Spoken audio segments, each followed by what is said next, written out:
everybody. I'm super excited for you all to be here, and I just want to say thank you to everybody who came out. This whole podcast situation is something that's taken me 5 years to do.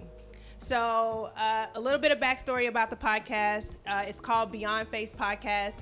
My name is Khadijah, for those of you who do not know me. And it was 2019 when I had the idea, right?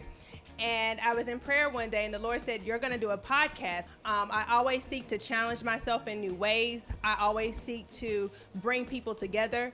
And this podcast is a testament to that.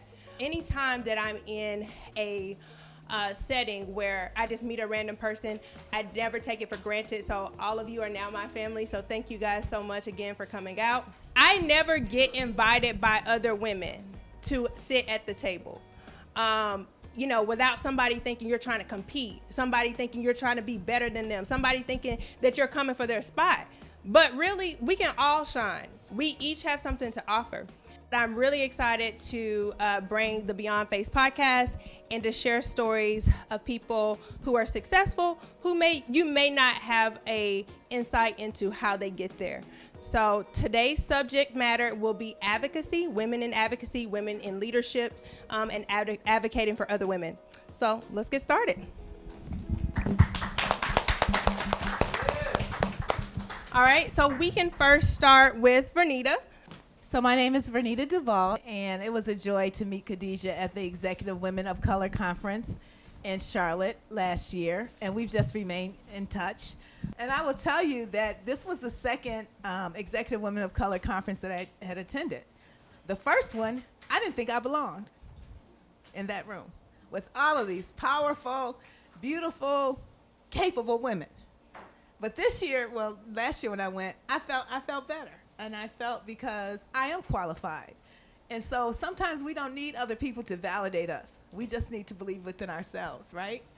And so right now, I was working for a company for 14 years now. I'm with a new company, USI Insurance Services, and what we do is we help companies and organizations find better solutions to their employee benefits.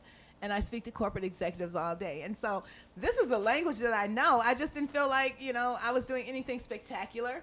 I just, was doing my job. But that experience has enabled me to take someone like Khadijah and say, here, you coming with us. She's like, And I have to almost drag her. Like, this is how we pass the baton, right? And so at that conference, I heard a woman say, there's a special place in hell for women who don't help other women. Say that. Woo. A special place in hell. Say that. Because every morning in my prayer, I ask God to send me someone who I can help. And it works every day. All right, Jessie? So my name is Jessie Elliott. Gosh, I don't know how I follow that one. You can. So, I was adopted by white people in Grand Rapids, Michigan when I was 12 years old from South Korea. So I was born to a Korean woman and a black soldier. And my mother kept me with her until I was about 8 years old. We were living on again, off again in the streets, and she was a sex worker. So I didn't really know any better. I just knew that she loved me and that we were just together. But when I turned 8, I was begging her to go to school because she was teaching me to read and write in the dirt and things like that because we didn't have paper.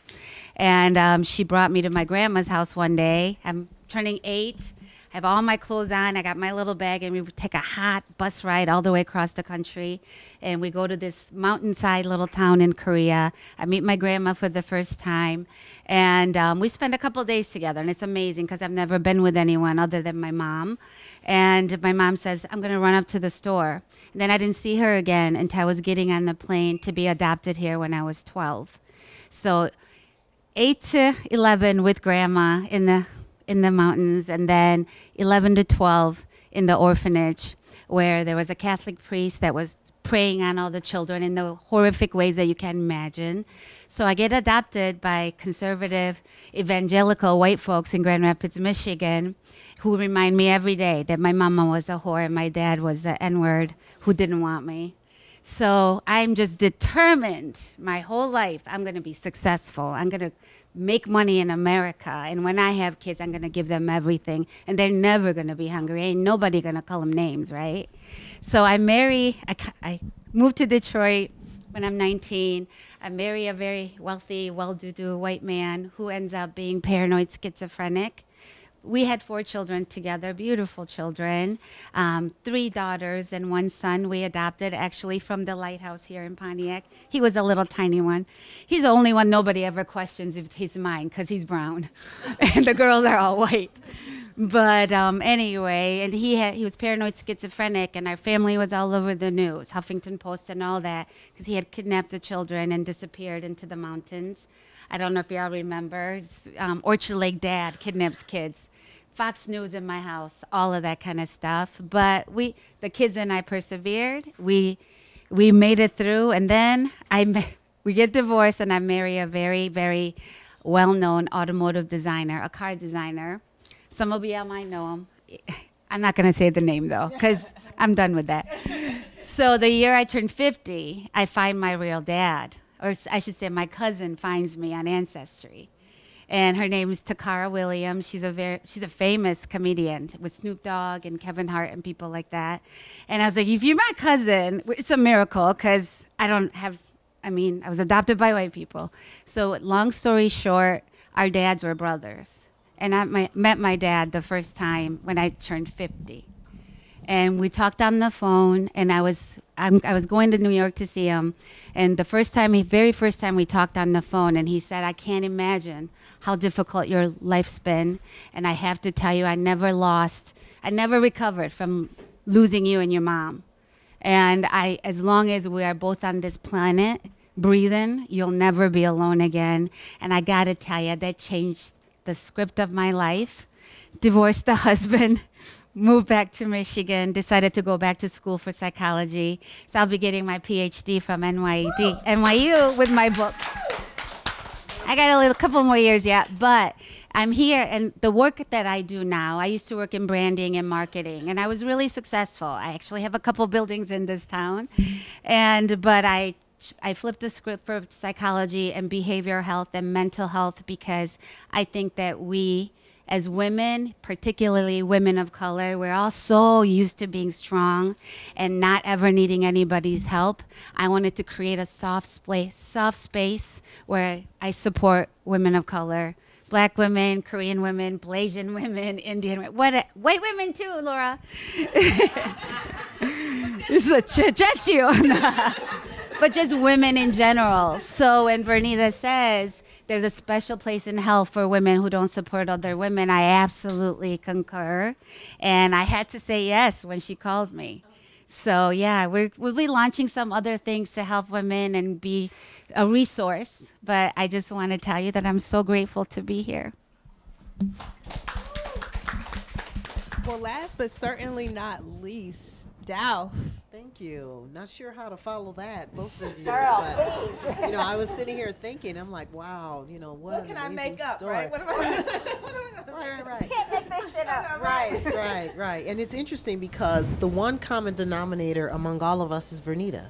Vernita reached out to me through, she had attended a Black Women of Color executive event with my leader, who connected her with me, and we got connected in that way. But again, I'm Dalph Watson, grew up in the city of Detroit, public school, did all the things you would do in public school, both parents at home at the time. Interesting background as far as parents who were originally from Little Rock, Arkansas. And so only had high school diplomas, but really was advocates for us as far as school. Parents kept saying, you got to go to school, you got to go to school. You have to go to school. You got to get a good education, which times are different now. But back then, it was all about education. And so, I went through a little bit of a rebellion stage of my life and decided I wanted to go in the military. So I went into the Navy because I wanted to get as far away from home as I possibly could be. I needed a little space, and I wanted to actually grow up a little and spend some time there. Then I became a nurse. Realized quickly that was not my jam. That was really not what I wanted to do. And so when I got out, I decided I wanted to go to law school, went to law school, practiced employment and labor law for a number of years. and realized that the reason I went to law school, because there were so many barriers for black and brown women when it came to corporate America. You see a lot of these big companies and they all say we're about diversity, equity, and inclusion. But when you look in the C-suite, every C-suite that I've been in, except the most recent one that I'm in, I'm usually the lone ranger. I'm usually the lone person of color that's at the table. And I've always said, if I ever get a seat at that table, I'm going to make a difference, because not everybody gets a seat. And so currently I am with a large health system. I'm the Chief People and Administrative Officer. I've been in that role for a while, but I've had about 4 C-suite jobs. And every time I leave, I make it a pact to make sure that I pull somebody else in that seat, because I know when I leave, there's a good opportunity, there's a good chance that there's not going to be another black or brown face in that room. And so I try to do what I can to pull people along. And I'm super excited about our talk today, and hopefully being able to share a little bit more about just some things and tips and ideas and suggestions. So thank you. Wow.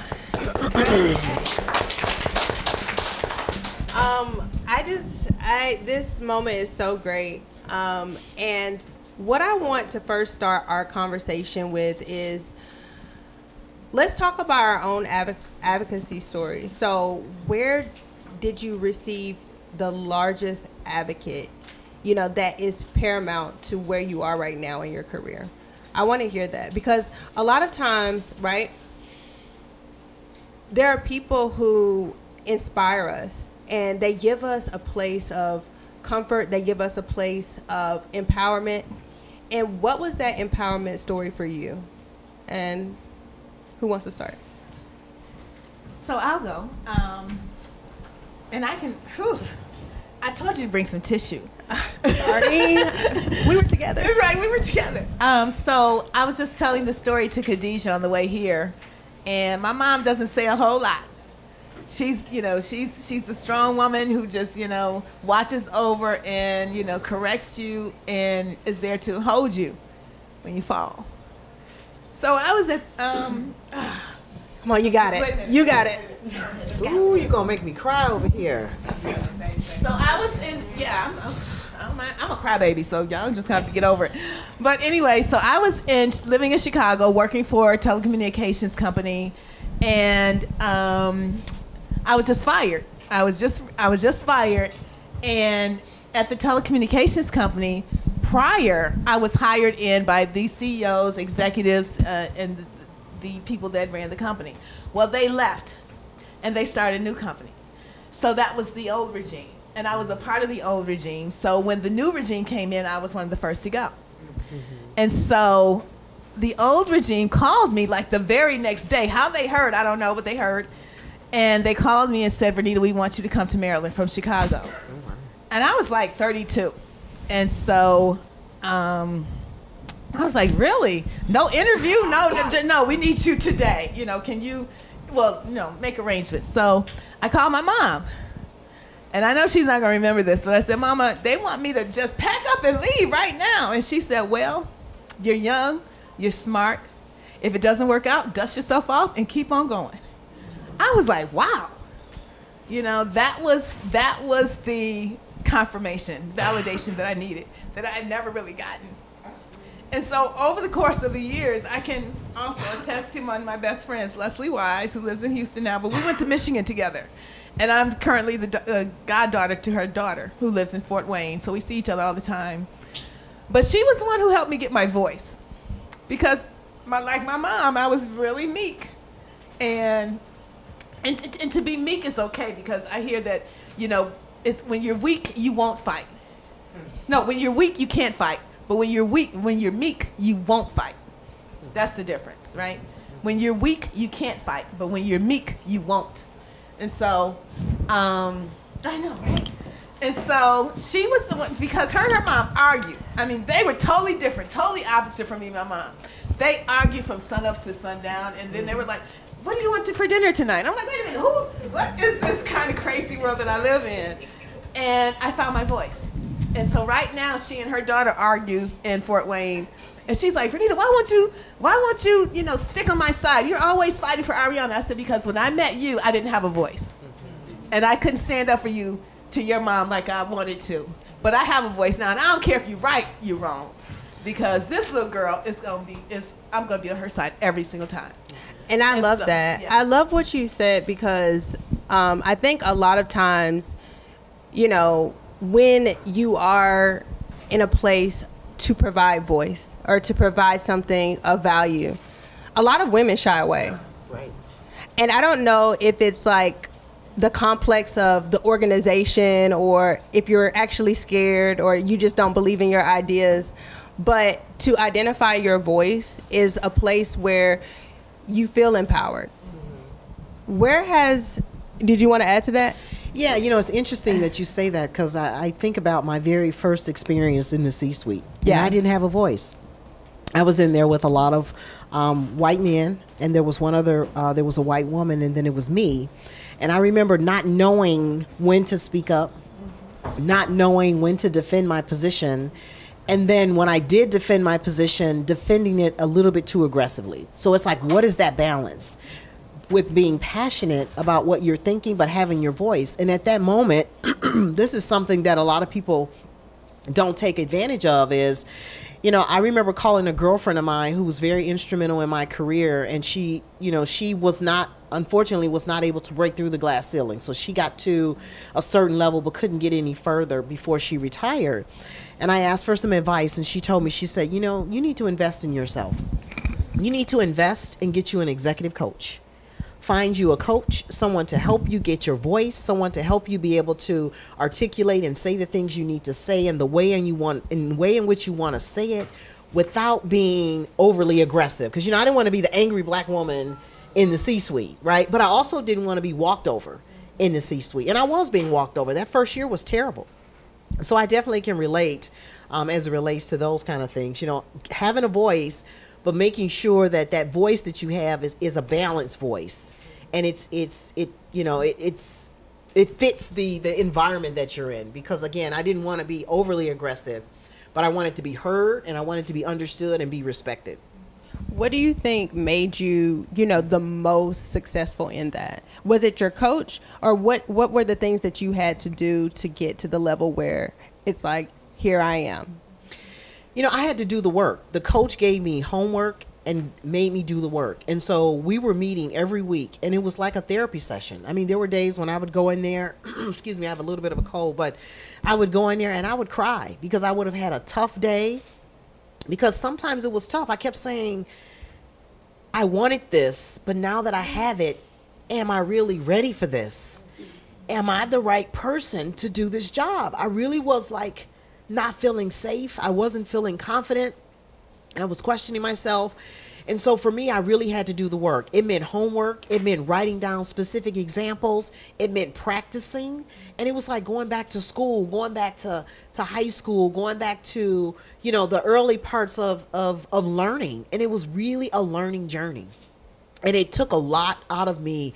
That first year was tough. It was really, really tough. And I'm getting a little emotional because I think about it, and I remember wanting to quit. I remember saying, I prayed for this, I asked for this, but I'm not ready. And I wasn't ready. And so my coach helped me see that I was ready. I just needed to reposition things and get things in place.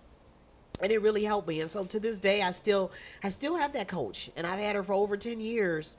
But just really doing the work, really putting in the time, using my voice, using the examples that she gave me, and it really helped me. It really did. But you got to do the work. You got to be willing to do the work. Man, that work right there. Woo!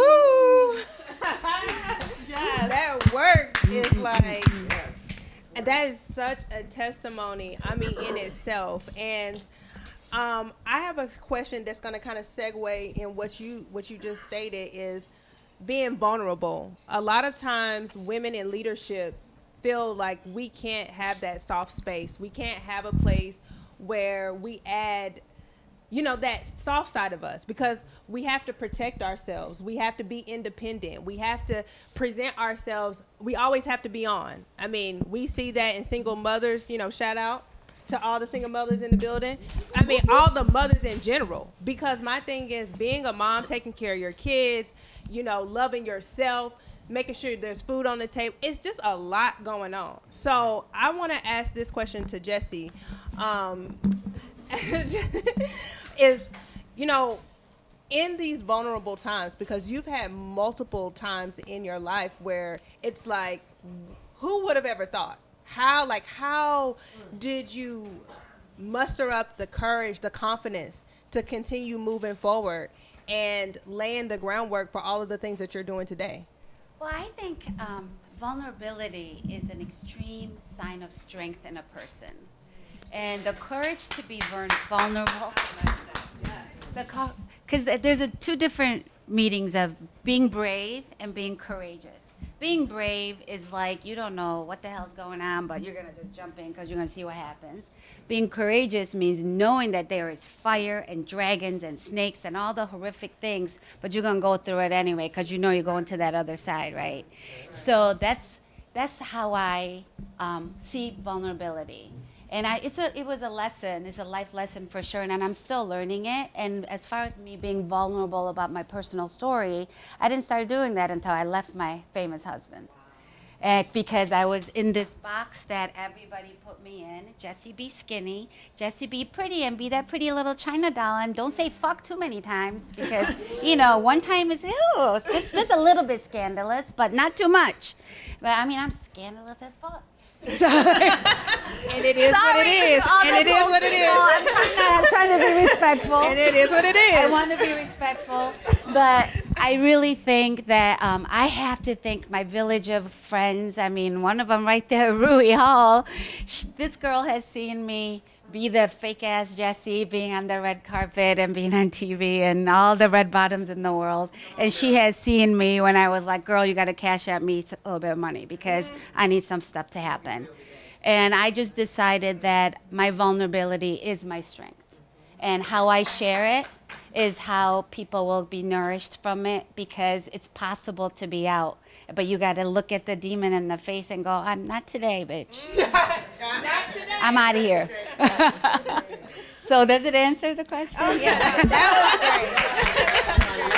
I love it.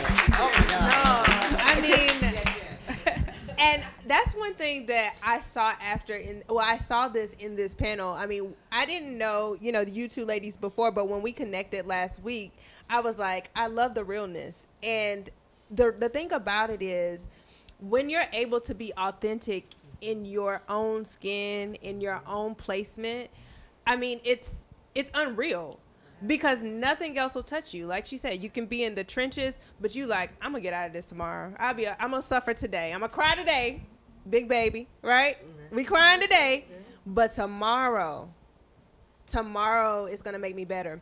So I guess, I mean, there's so much we can talk about. We could go on and on. We could go on and on. So, but, okay, so let's go back to the time where you did not know, right?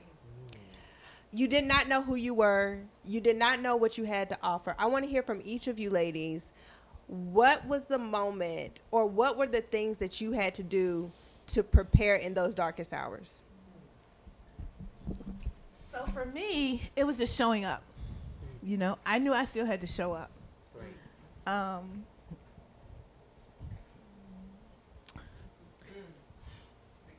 My father passed away not even a month ago, but I still have to show up. And because I'm so engaged in the community, because I'm so passionate about helping people, it's like, well, what are they going to do if I don't, you know, there's sometimes, okay, I don't get out of bed, I promise you. There are times when I have to make excuses, when I have to apologize. But there are also times when my presence is a gift to someone. And I want to make sure that I'm that gift. Nobody I know, I mean, maybe somebody in the background does this, but I'm not in the mirror every morning lifting weights and practicing how strong I'm going to be that day. You don't practice that. You know, you just take it as it comes, and it's just like, wow. And, okay, so my father passed. The very next Friday, I got a call because I'm celebrating my 60th birthday in 30 days. From today, on May 13th. Ooh. The venue called me. Yeah, that's 30 my days. Birthday. They got the same birthday. Y'all friends. May 13th? May 13th. Yes, ma'am. Oh my God. And they didn't You know, that's a whole nother story right there. Okay, right? Oh, wow. Love that. Wow. Okay. Oh, that just shook me, but that's wonderful. Yes. So we got to do something. Yes, Anyway, we do. so that day, I'm having my birthday party at the Alley Cat downtown. They called me that day and said they're going bankrupt and they're closing. So I have to find another venue in 30 days. Oh my goodness. I'm good. I went home and I'm like, well, I got all this space. I got a dance room. I got a DJ booth. I can do this over here. I got a bartender already. I paid. I already got a DJ. I paid. So it's already okay. Then my homeowner's insurance called me and said that because I've had too many claims, my roof and the flood, that they were canceling my insurance the next day.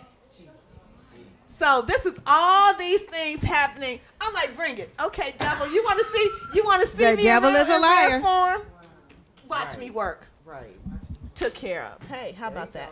So that's what I do in my lowest points. I get up. And And you I know show what? up. That is so critical. And even, I mean, just like even cleaning my apartment, some days I'm so tired from work, I'm just like, oh, I can't get up. I can't do this. But when you say to just show up, and it could be one thing at a time. I think a lot of times people try to jump too far in. Yeah. And they are a product of their circumstance rather than saying, what can I control? We're not gonna let him come at us today, right? That devil's not coming at us today. How about you, Jesse? Are you gonna have a fight? You can come. You can come, Come on. but you're not coming But easy. you better come with it, because I'm ready today. I do a spiritual inventory from the beginning. So I go back to Choling, who is the little girl in Korea eating out of the garbage can and whatnot. And I count her steps. I count her steps when she demanded her mama send her to school. I count her steps when she got to grandma. I count her steps when mama just disappeared. I count her steps when she went on the plane. I count her steps with my adoptive parents. And then I get to the space where I became a mother for the first time and truly fell in love for the first time ever and felt love like that. And I was like, they deserve the best version of me. They know, and they've seen the worst version of me too, because I wasn't always a good mom either. But I always think about the legacy that I'll leave, because I know I'm not a man, but I'm going to leave my legacy with my children and their children's children, and children will adopt, and all the people we will touch. So I think about my legacy, because I know God, the universe did not put me on this planet to go through all of that so that I could just be a punk ass and sit home to cry. And then sometimes you have to pick yourself up by the bootstraps and just say, this is who I am. Yeah, to be fair, I do sometimes be a punk ass crying. But no, and that's okay. But I get cleaned up and come out. And that's okay. Show up. Yes, you're right. I show up. Right. Yeah, I love that. What about you, Dalph? I would have to say for me, I don't have any like biological children. So when I think about my legacy, I tend to want to, really lean into my nieces and my nephews. It's so important for me that they're in a good place. I always feel like if I can just change one of their lives to a way where they see that I can do it, you can do it. And so, for me, I like to take inventory every morning. The first thing I do is I get up and I pray and I meditate. And I get grounded, because it's tough. People don't realize, a lot of people look and they think, oh, once you get to a certain level in your career, things get easy. Absolutely not. Absolutely not. There is no crying in the C-suite. There is no crying. And so, right. So sometimes you have to pick yourself up and drag yourself out. And how you start your morning, for me, how I start my morning is usually an indication of how the rest of my day is going to be. So I try to, when I go to bed at night, I try not to be in a situation where I'm listening to a lot of garbage TV. I used to listen to a lot of garbage stuff, Housewives and all that stuff. And my husband used to always say, all that garbage in your head, all that garbage in is garbage out. And I didn't realize it at the moment when initially he was saying it. But, as time went on, I realized that how I start my morning, I got to start my morning with a clean head. And that's how I move throughout the day. And there are some times when I do have to take a moment and stop and reflect and say, okay, how am I going to manage through the situation? So, it really just depends on what's going on that particular day. But for me, It's more about how I start my morning. Oh, the way you start your day, whew, that is like big, because if you start on the wrong foot, most likely you're going to carry that attitude all day. So do you each have morning routines, and kind of give us a little bit of insight of how you guys get your mind prepared and ready for the day? I read a scripture, I pray, then I sit down on my floor in front of this mirror and I say, I am enough. I am loved. I am guided and protected at all times. I am beautiful.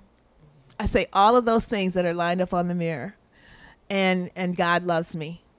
I say all of those things. I'll be honest. It doesn't happen every day, but when I'm walking past that mirror, I'm like, I got you later. We gonna get together. You know, me and you, we gonna get together.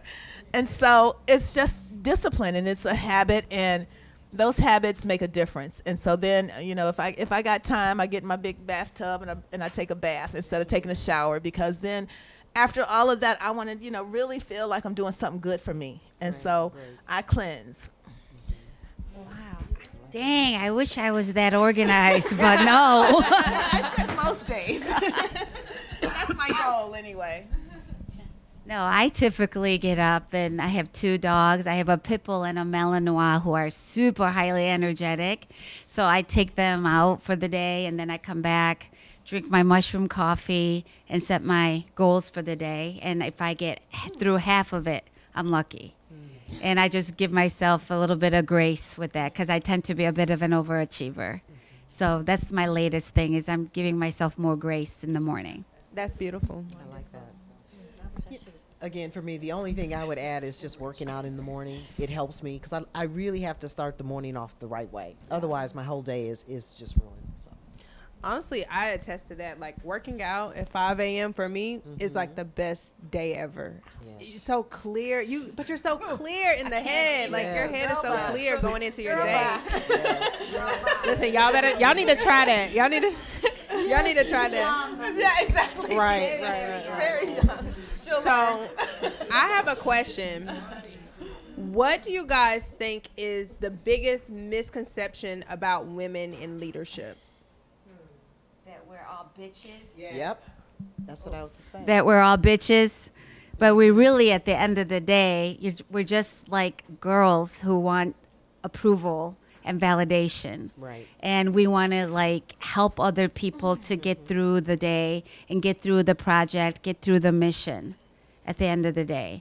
And I think some of us get that bitchy title because as the years go by and as the world treats us a certain way, we figure that we have to be short and we have to be direct. And directness doesn't always equal bitchiness. But with women, people just aren't used to us being as direct and as clear in what we want and what we want them to do on our, like, for themselves or us or whatever we're working on. So yeah, I think we're a lot nicer than people think. Yeah. You know what I think about is I think people think, for especially black women, that we were a diversity hire. And that can be troubling sometimes. People see you at an event, they see you in the C-suite, and they assume that this was a check the box. And I've made it a commitment to myself when I first got my very first C-suite job that I would never apply for a position where they said they were looking for a diverse candidate, because I want to compete with everybody. I want to know I got the job because I was the best person for the job, not because you were looking for a brown face, you were looking for a woman, and you needed to check the box. So I would think that's one of the biggest misconceptions when people see that you don't have the same credentials, you're not as qualified, you just happen to be the person who's checking the box. And for me, I will say that I'm with a company of 10,000 employees. In my region, there's 150. I'm the only black senior vice president, female, only. So I walk into, so when I first came to this company, everybody's looking at me like, here come the bitch, right? And so I got they introduced me, and then one of my Caucasian counterparts, said, she followed up with the email and said, Vernita is the kindest, most helpful team player you'll ever, and I don't know where God must have talked to her about it. And she just really lowered, not lowered the expectation, but made me more realistic to them. And since then, when I, they said I was, really, very popular, I guess is the word, in Oakland County and beyond. Then I started getting calls from my teammates, and they were like, "Can you help me with this?" And I'm like, "Yes." So every day, I'm a partner. I'm a team player. I'm coming out of the office because I remember when I sat in that cube, Right. and I didn't see people like me. And I would look around, and I'm like, okay, who's gonna help? Who can I talk to? And these were the people who didn't want to help you, okay? And so I didn't want to be that person. So every day I speak to everybody in the cube. I'm sitting down with them. Hey, girl, what did you do last night? And we're having conversations because I'm a person first, and I really do care about people. And so I don't want to be some trophy or statue in an office that closes the door and nobody knows me. No, I want you to know me, but I want you to know that I'm a likable person too, and I really want to know you, and I care. Yeah, I think that's so important to, not allow, especially as a woman in leadership, to not allow what people think of you, their perception of you, to dictate how you operate. I always say, like, just because someone else receives me in a certain way doesn't mean I'm going to give it back all the time. Just with boundaries. Energy. Just with boundaries. We talked about boundaries. Yeah, we talk about. But at the same token, how you present is very important.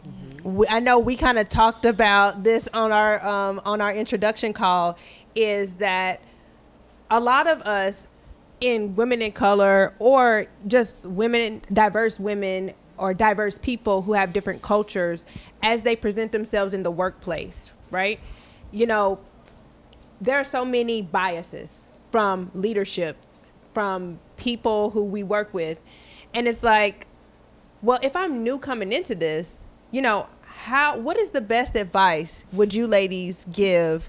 Should I take that? I had a strong opinion about that. Would you ladies give for, young women who want to be successful in corporate or in their own business or in the C-suite? What is your best advice for these women? So I say think about the phrase 2 out of 3. So if you have a weave, make sure it's tight. Make sure it's on point. Your braids, your wig, I don't care what you're doing with your hair. Don't give them the reason to see, is that a wig? Don't give them reasons for that. That's number one. So you shouldn't wear orange hair to work. Yeah, please don't wear orange hair to work. If you work in an art studio, by all means, depending on where you work, depending on where you go, right? And then the lashes and nails. So those 3 things, pick 2 out of 3. Because nobody needs all 3 at the same time all the time. Nobody. And then finally the big thing is the boobies, right? There's no place for cleavage in business. None. The titties can come out after 6 when you're going out. There's no place for it. And what I find is that when you're a woman of color, those 3 things, and then how we wear our clothes or whatever, people scrutinize the hell out of you. And it's infuriating. But it's the way the world is. And until we get better as a society, it's better to show up in a package that looks like you're ready for the boardroom than you're going clubbing with your girls on Saturday night. But the one thing I would have to say is be careful what you put on social media. Ooh, yeah. Because it never goes away. It's always there. Even when you delete it and you think somebody else deleted it and you think somebody else deleted it. Because when you start applying especially when you start trying to get into some of those executive level roles, they're going to do what they call a media scan of you. They're going to scan your name across the media. They're going to look at your social media. They're going to look at any legal cases against you. They're going to look at everything. And one simple like of a post that's controversy could result in you not getting a job. One single video that you put out there that you thought was funny or cute could prevent you from getting that next promotion. And people don't realize it. And I always tell my nieces, and I love them dearly, but they're all under 30 at this point. And I always tell them, be careful what you put on social media. Because right now you may be in an entry-level role, but you're not always going to want to be in that role. You're going to want to move up. And so if you got stuff out there and you're twerking and doing all kinds of crazy stuff, you may delete it, but your friend may not, right? And then the other thing I would tell people is, and this is something that I also used to tell my nieces, and even to this day is, and this is something simple, you should always have an interview suit. Don't assume just because, even if it's Burger King, McDonald's, you need to have an interview suit. And I remember my first interview suit I bought from the Salvation Army. My mother used to always shop at the thrift stores. And I used to tell my nieces when they go on interviews, go to Salvation Army, go to the thrift store, get you a white shirt, get you a blazer, and get you either a pair of slacks or a skirt. And wear that to every interview. They don't know it's the same thing. Wash it and wear it. But those are the things I think about most, is the social media presence. Everybody wants to be an influencer, and that's great depending on where you're trying to go. But if you're trying to move in a different direction with your career and you got stuff out there that may not represent the role or who you really are, that could be very detrimental to you as you try to move through. I remember at a previous employer that I worked at years ago, I was the director of HR. And I remember interviewing this particular lady for a job. And she was not dressed appropriately. She had on something looked like she was on her way to the club. You know, boobies out, really short, didn't have on pantyhose. And this was back when people wore pantyhose. Now, people don't wear pantyhose anymore, but I get it. I know, right? And I remember when she left, she said to me, she said, I've been on, and she was a nurse. She said, I've been on 6 interviews with 6 different companies, and I can't seem to get a job. And I sat there and I looked at her, and she was an African-American woman, and I said, do I take a risk? Do I share with her a nugget that will help her in her career and kind of give her some insight into why she's not getting these jobs? And this is risky, because if you're in HR and you're telling people you're not going to get this job because of this, it could be viewed as discriminatory. So I had to take a chance on this particular young lady, and I decided to do it. And I told her, I said, let me just share something with you. I said, you're not dressed appropriate. You don't look like someone that they would want to have as a nurse. You got on weekend clothes. You got your breast out. You got your butt out. You got no pantyhose on. You got all this wild stuff going on with whatever was going on with her face. And she was very emotional. And I told her, I said, if you change and come back and interview the appropriate way, I will give you a job. And I told her, I said, go to the, and she told me she didn't have money. I said, go to the Salvation Army, go to St. Vincent de Paul, go somewhere, go to a garage sale, get you a white shirt, get you a blazer, and get a pair of pants, because she had a lot of stuff going on. I'm like, maybe you don't need to be in a skirt, maybe just a pair of pants, you know? And she came back, and I gave her a job, and me and her kept in touch. We still keep in touch to this day, but it was a risk. It was a risk, and not oftentimes people don't feel comfortable sharing those nuggets. And when we see our young black and brown people and they look like that, and if you don't tell them, if somebody doesn't tell them, they don't know. And they run around and they can't seem to figure out, why can't I get this job? Well, this is why. You got an email address that says hotmama.com that you're sending to employers. I mean, that prevents you from getting a job. You know, it's stuff like that, but somebody has to be willing to share. So honestly, the thing that I love the most about what you said is that you were the advocate for her. I love that. That was such a beautiful story, because it's really not about the group. Right. It's about who you know in relationships. So I want you guys to share also, like, where have you guys been an advocate for someone who didn't necessarily see their own potential? Because I think a lot of times we enter into these spaces, right? It's like, oh, I want to do this. You know, am I the right one? Am I prepared? But it just takes that one time for somebody to be like, I believe in you. So where have you believed in somebody where they didn't even see it in themselves? I just recently, because I take on mentees all the time, especially, you know, young ladies, because I just really feel that all of the things we talked about is so applicable. And I just took on a mentee, and we were calling and texting. And so I took her out to dinner. We had a very great conversation. She said she's looking for a job. And so I invited her to a networking event. And Shatana was at the networking event. Shatana Holcomb was at the networking event, and she's a director of HR.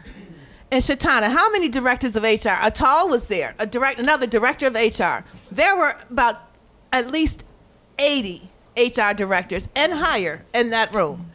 And so I kept calling her, and I sent her the email, and I sent her the invite. And she's like, yeah, I'm going to come. She signed up, registered. I called her that day. She says, well, will I be able to share my resume? I'm like, no, it's not a job fair. It's a networking event. You get to know people. Well, I think I'm going to pass. I'm like, okay, well, I can't help you. Because my rule about being a mentee, if you want me to help you, you got to listen. You just got to listen. And if you're already pushing back from an event that I wouldn't have told you about it if I didn't think it was going to be valuable. And know that about me. And I tried to convince her, but I'm like, okay, we'll talk. Well, okay, you take care now, and let's keep in touch. Right. But that's where I draw the line.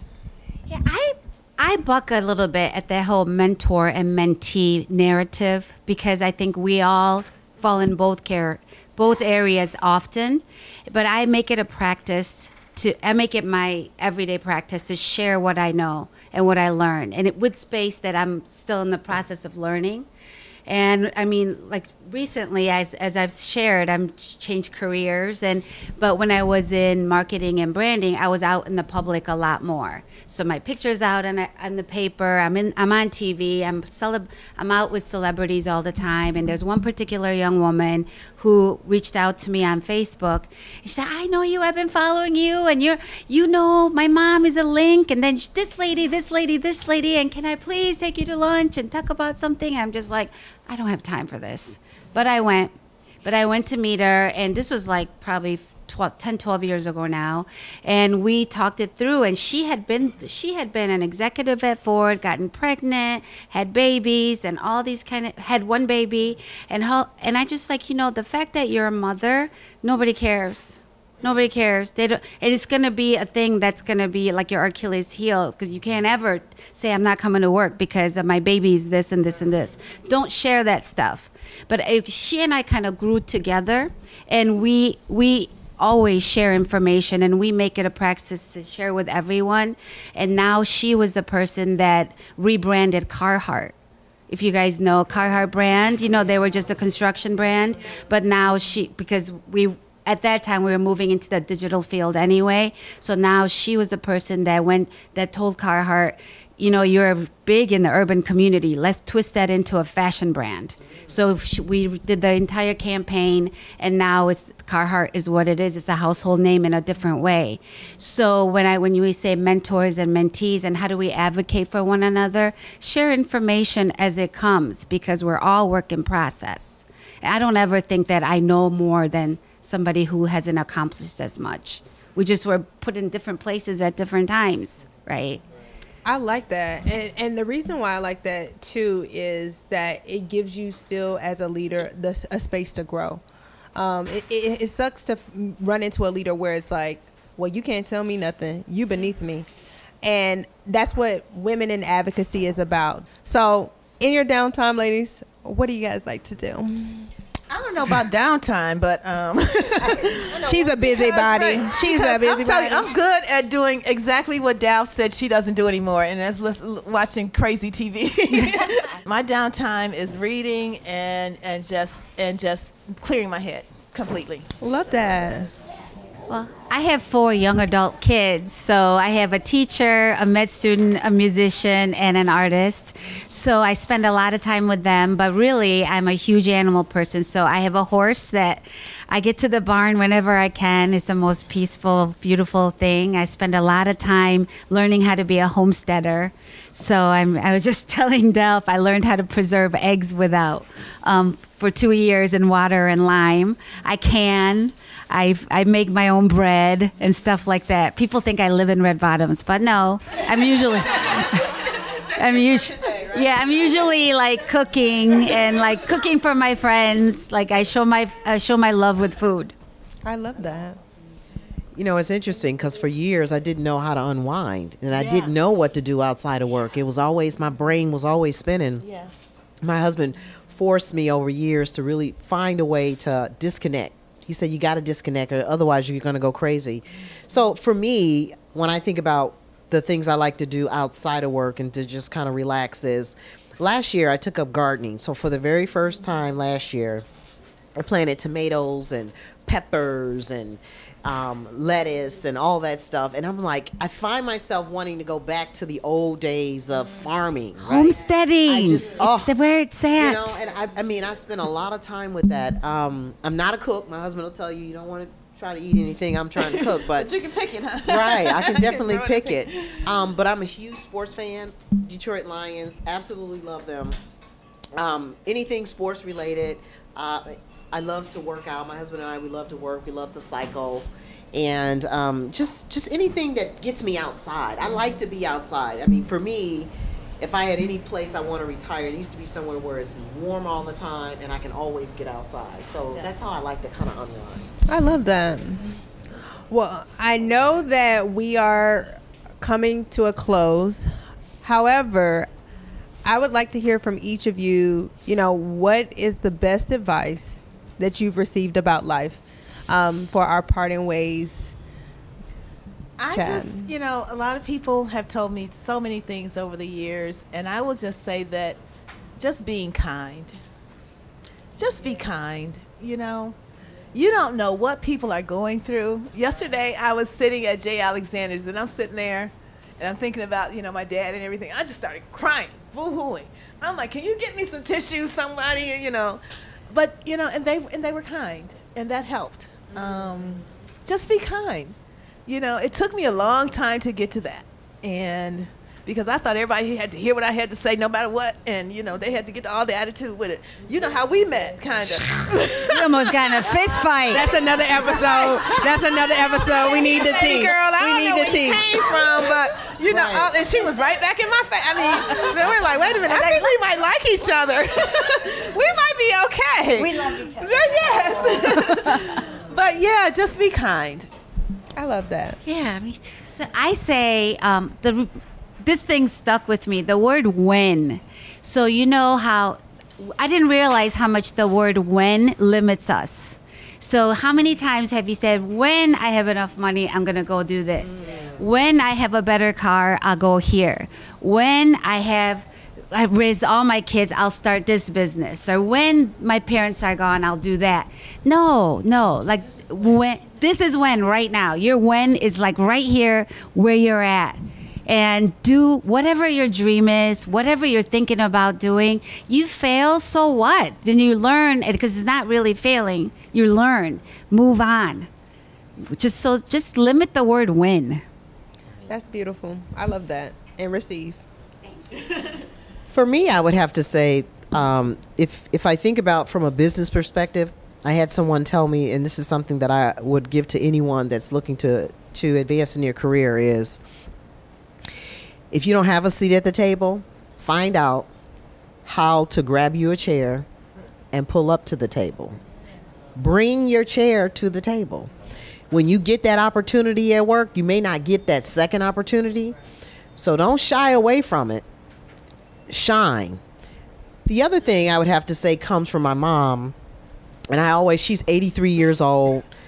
And I always say, you know, high school diploma, stay-at-home mom, raised 6 kids, a lot of things. And she always told me whatever I wanted to be, I could do it. She said, you are your only limitation. Whatever limits you put in front of yourself is the only thing that's going to hold you back. So that's the advice I would give. Can we get a round of applause?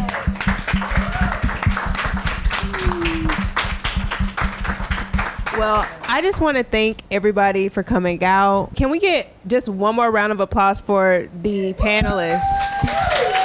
You guys did a phenomenal job. Thank you guys for being so open and vulnerable and sharing your stories, because, you know, we think of our stories as, oh, this is just my life, right? But you don't know how much impact that you have provided and what you have done for me today. I don't know about y'all, but for me today, you guys have truly been a blessing. So thank you all, and thanks for everybody watching. And until next time. Thank you. Thank you. Thank you.